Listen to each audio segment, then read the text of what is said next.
বন্ধুরা, তোমরা আমাকে অনেকেই জিজ্ঞাসা করেছো যে দিদি তোমার বাবা কোথায়, বাবা কোথায়। তো ফাইনালি আমি যদি তোমাদেরকে এই ভিডিওতে বলবো যে আমার বাবা কোথায় থাকে, কেন আমাদের সাথে থাকে না, সবটাই এই ভিডিওতে তোমাদেরকে বলবো। সামান্য কিছু কাজ আছে, চলো সেই কাজগুলো সারাতে সাথে আজকে তোমাদেরকে বলছি যে আমার বাবা কোথায় আছে। তো দেখো, বাড়িতে কিন্তু আমার রান্নাটা আজকে তাড়াতাড়ি করে কোনো কমপ্লিট করে না, বাইরে প্রচুর মেঘ করেছে। এই বৃষ্টি ওয়েদারে একটুখানি ডিমের ঝোল আর ভাতই রান্না করেছে আজকে। আর সকালবেলায় জানো তো, এই বাসনগুলো মেজে রেখেছিলাম, সেই বাসনগুলো কিন্তু আর উপর করে রাখা হয়নি। জল জমে থাকলে বাসনগুলো কালো হয়ে যাবে।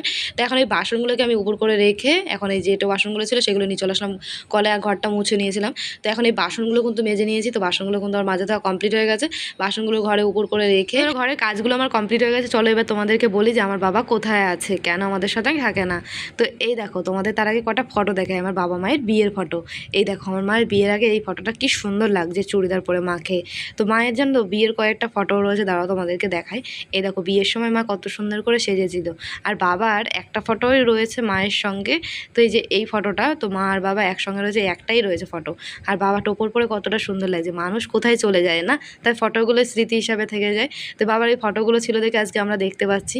তো বাবার সেই স্মৃতিটুকু বলতে আমার কাছে এই ফটোগুলোই রয়েছে, তাই তোমাদেরকে দেখাতে পারলাম। তো বন্ধুরা, যেখানে গেলে মানুষ আর কখনো ফেরে না, সেই না ফেরার দেশেই কিন্তু আমার বাবা চলে গেছে অনেক দিন আগেই। তো ভগবানের কাছে আমি প্রার্থনা করি আমার বাবা যেখানেই থাকে, ভগবান যেন তাকে খুব ভালো লাগে। তোমরা একটু আমার বাবার হয়ে ভগবানের কাছে প্রার্থনা করো।